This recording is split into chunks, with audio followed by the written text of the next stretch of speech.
Oi, tem novidade por aqui. A Atalaia Receptivo, que sabe tão bem apresentar a ilha de Fernando de Noronha, agora apresenta para você um conteúdo que é um verdadeiro tesouro. As histórias mais incríveis dos ilhéus, fatos e causos que trazem a essência de ser noronhense. No episódio 1 dessa série, o gigante, destemido e ousado, Seu Júlio Grande.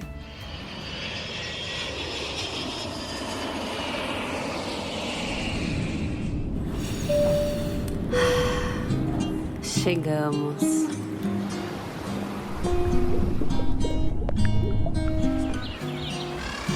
Fala, Noronha. Eu sou Clarissa Paiva e este é o podcast Fala Noronha. Se você nunca ouviu falar em Júlio Grande, tá na hora de conhecer essa personalidade que já virou tema de Globo Repórter e até tem uma música em sua homenagem. Quem nos ajuda a contar os causos de Júlio Grande, o Netuno de Noronha, é a jornalista Sabrina Stiller. Ela conversou com outros 2 Júlios, filho e neto do nosso personagem principal. Prontos para mergulhar nessa história? Respirem fundo e vamos lá! Causos de Noronha.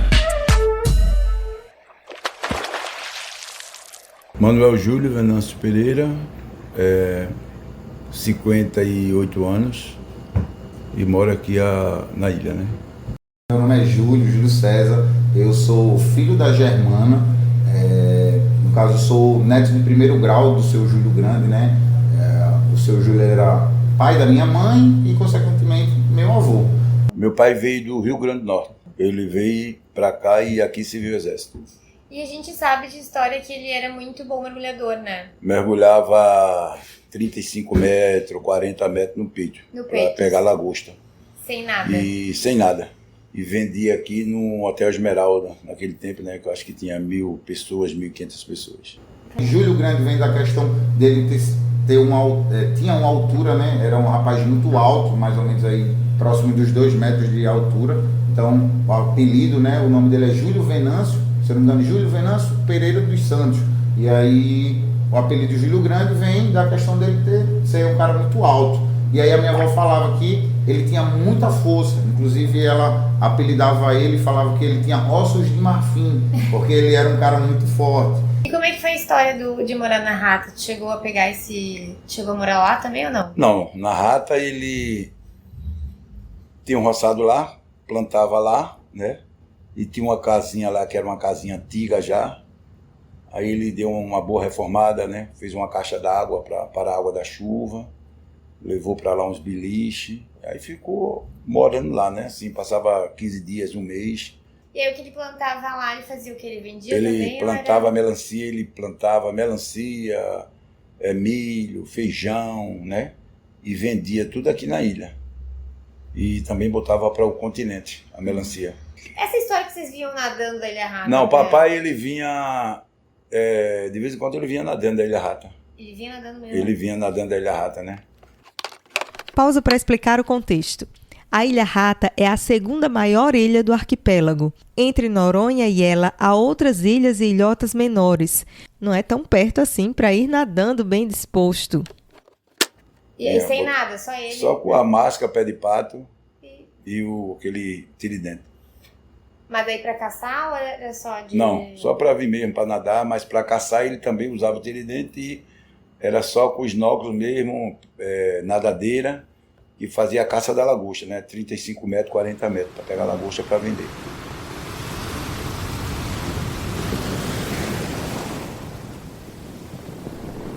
E aí o Seu Júlio, né, ele ficou extremamente conhecido na ilha, né, até hoje várias pessoas têm um carinho enorme por ele, através do mergulho, da ligação com o mar. A história do Seu Júlio, mais ou menos assim, começou na época do militarismo, né, ele veio aqui para a ilha, quando ele tinha 18 anos, e aí conheceu a minha avó, que tinha 13 anos na época, e aí eles ficaram juntos e casaram. Minha avó com o Seu Júlio teve 18 filhos. O Seu Júlio sempre extremamente ligado ao mergulho, né? Ele era militar, mas ele sempre teve um afeto, uma conexão com o mar muito grande.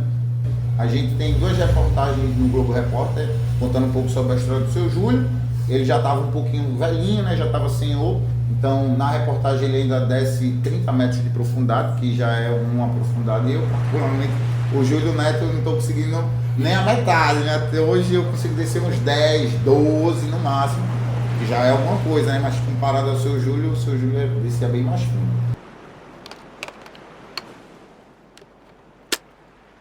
Quem vê este homem tranquilo, sentado na varanda, nem desconfia, mas estamos diante do maior mergulhador de Noronha. Nós fomos para o mar com seu Júlio. Alexandre foi conosco. Como todos os garotos de Noronha, ele é um fã do velho mergulhador. O senhor já passou medo embaixo d'água? Já passou o quê? Medo. Medo?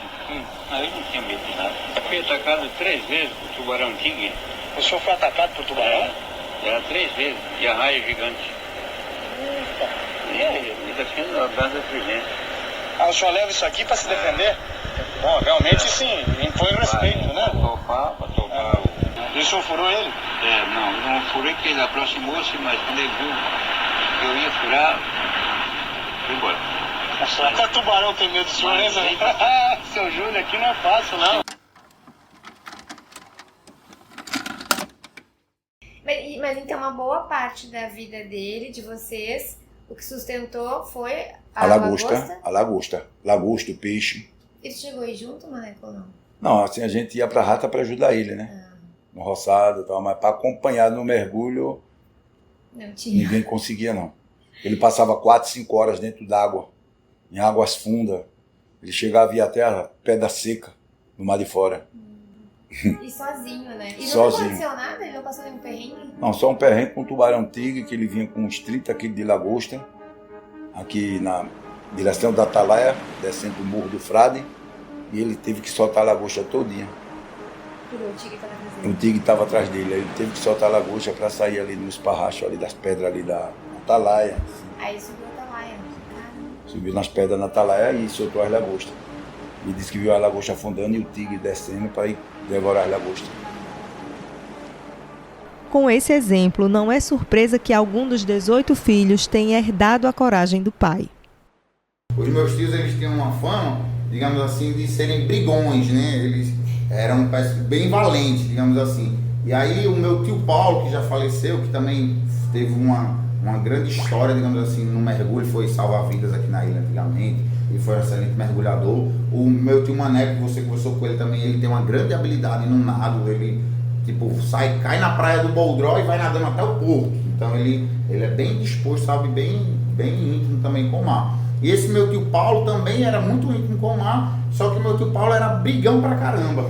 E aí o meu tio Paulo tinha arrumado uma confusão, parece que tinha dado um soco em alguém do exército na época, em algum oficial, ou algo tipo assim. A história que fala é que ele tinha sido detido e aí o cara falou, ele falou pro oficial, né? Se você me soltar, eu dou um murro em você. E aí o oficial duvidou e disse, então solta ele. Aí, deu um murro no oficial, isso lá no fortinho do Boldró.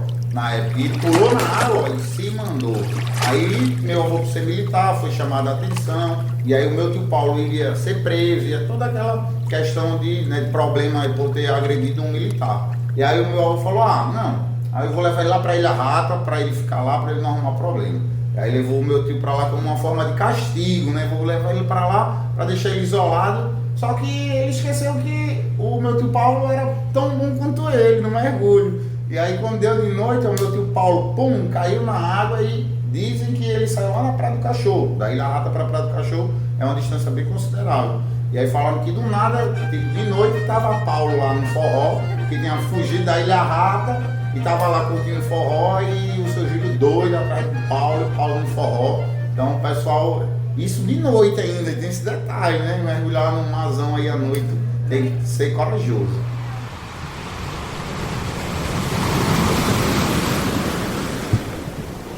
A conversa continua e, de repente, os relatos de seu Júlio Grande começam a ganhar ares de causos.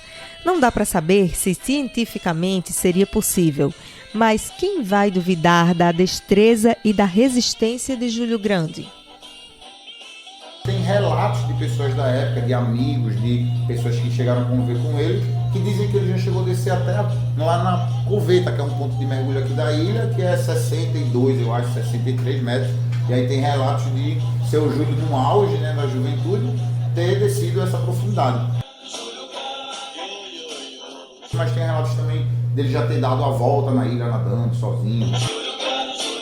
Ou que ele caía lá na praia da Caeira, ali por trás do posto, e saía lá na praia do Sueste, né? Meu pai falou que ainda pegou ele tirando, naquela época o combustível chegava na ilha através de tonéis. E aí meu pai fala que chegou a pegar o seu Júlio tirando esses tambores sozinho, que geralmente eram 2 ou 3 homens que pegavam da traseira da caminhonete, colocando no chão, e do chão colocando na traseira da caminhonete. Eu só ia tacar fogo um pouquinho pra plantar melancia, mas é que o vento soprou e a noite mais parecia o dia. Falavam que o seu Júlio, ele pegava o veneno, colocava na boca e falava: isso aqui é titica de galinha, isso aqui não faz nada em mim não sei o quê. Veneno de rato, né? Diga aí que louco, né? Que louco. Mas existe esse relato, não sei se é verdade 100%, para provar que era o cara, que era, né, extremamente forte ou algo do tipo.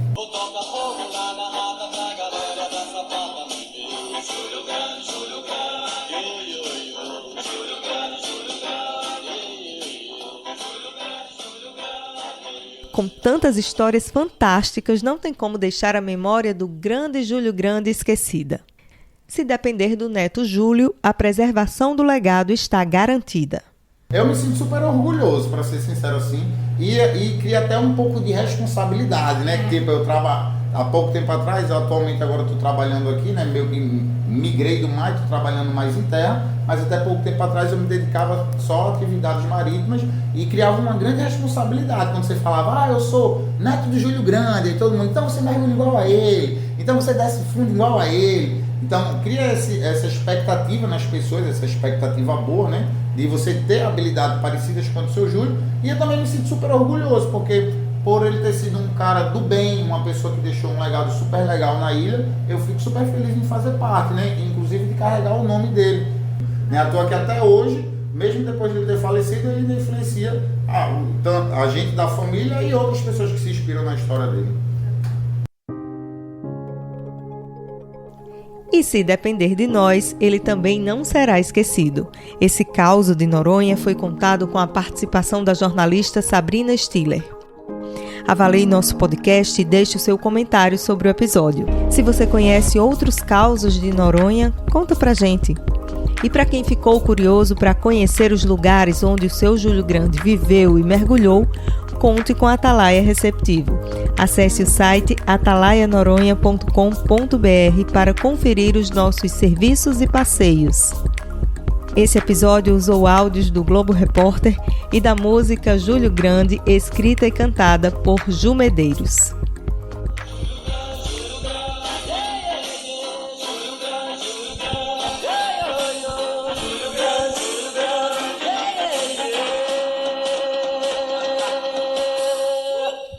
Um beijo e até o próximo Fala Noronha.